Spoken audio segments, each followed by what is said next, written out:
Hi, I'm going to reflect on question 7, which is critique an assessment that was completed, ensuring you draw on evidence-based practice. One of our residents is 88 years old and she has Alzheimer's disease. She is a cheerful young lady at heart, and she does have a friend in the facility. They are quite close. They both present anxious behaviours. They don't necessarily know where they're going or what they're doing next.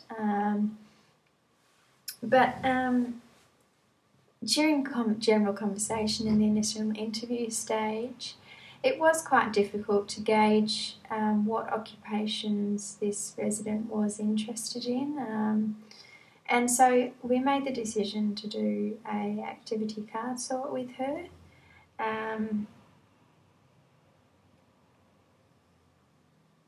We were quite knowledgeable of the fact that if she thought this was an assessment, she would become anxious. And so we tried our best to make it not seem like an assessment. And we did that by including her friend in the actual activity card sort.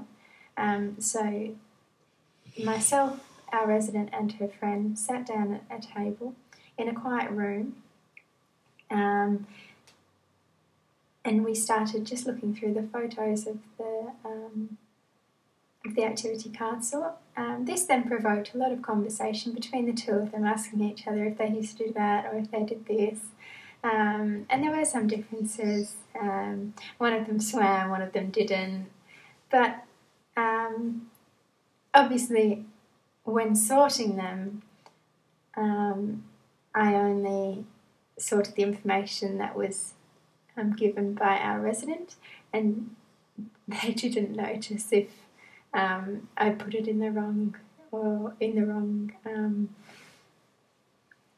category or not, so that we did get that specific information to our resident, and they enjoyed the activity. It helped them to think about different things that they wouldn't normally think about, and they enjoyed looking at the photos. My resident did question if she knew the people in the photos, and I calmly, reassured her that if she didn't recognise them, that's okay. I didn't know who they were either. They were just photos that I'd found.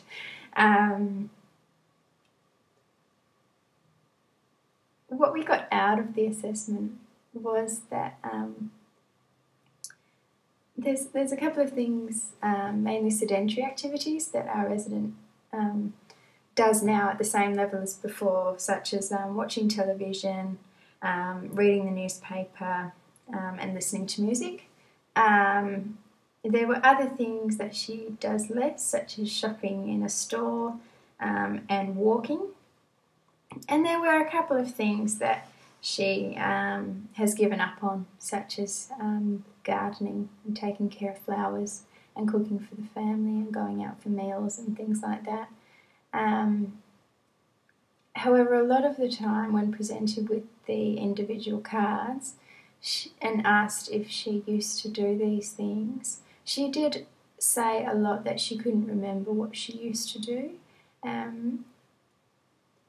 And so afterwards, after we did this activity card sort, with limited cards going into the individual categories, there was an activity actually going on, presented by the occupational therapy assistant, and that was exercises. So I encouraged our resident to just try and do this exercise class. She was unsure, but I sat next to her and helped her through it. And afterwards she said she did actually enjoy the activity and she would do the exercises again later on. So I think in regards to the assessment, we will definitely use the cards that she showed interest in planning our interventions. But it may just be a case of trial and error, so we may just have to try different activities and see if she does enjoy them, and then go from there. And I think that going into 4th year, it is important to remember that people with Alzheimer's may not remember what they used to enjoy, and we've just got to take our time and try and rejig their memory and try and help them to remember those things. And if not, just start again and just try some things and see if she enjoys it now, because now is what's important to her and moving forward. Thank you.